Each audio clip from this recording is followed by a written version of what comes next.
વંથલી પંથકના ખેડૂતોના રોષ સામે ધારાસભ્ય અરવિંદ લાડાણીનું નિવેદન. ધારાસભ્ય અરવિંદ લાડાણી ખેડૂતોના ફોન ન ઉપાડતા હોવાના ખેડૂતોએ કર્યા હતા આક્ષેપ.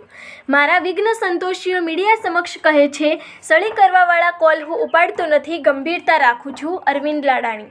વંથલી ખાતે બંધ કાર્યાલય બાબતે પણ ધારાસભ્યએ કર્યો ખુલાસો.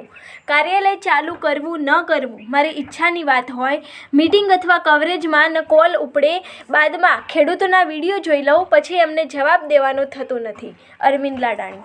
વંથલીમાં બંધ કાર્યાલય બાબતે પણ ધારાસભ્યએ કર્યો ખુલાસો. ધારાસભ્ય અરવિંદ લાડાણી ખેડૂતોના ફોન ન ઉપાડતા હોવાના ખેડૂતોએ કર્યા હતા આક્ષેપ.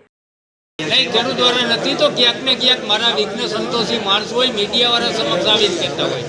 ખેડૂતને હું જવાબ દેતો જ હોય, પણ મને ક્યાંક ખબર હોય કે ક્યાંક કોઈ હરી કરવા વાળા હોય, એમાં પણ હું ગંભીરતા રાખું છું ને એવા ફોન ઉપાડતો પણ નથી. અરવિંદભાઈ, કાર્યાલય આપણું વંથલી ક્યારે શરૂ કરશું? વંથલી મારું કાર્યાલય ટૂંક સમયમાં ચાલુ થશે. આજે 6 મહિના થયા. ના, એવું કાંઈ નથી. કાર્યાલય કરવું ના કરવું એ મારી ઈચ્છાની વાત હોય છું. લોકો એને સતત સંપર્કમાં હોય.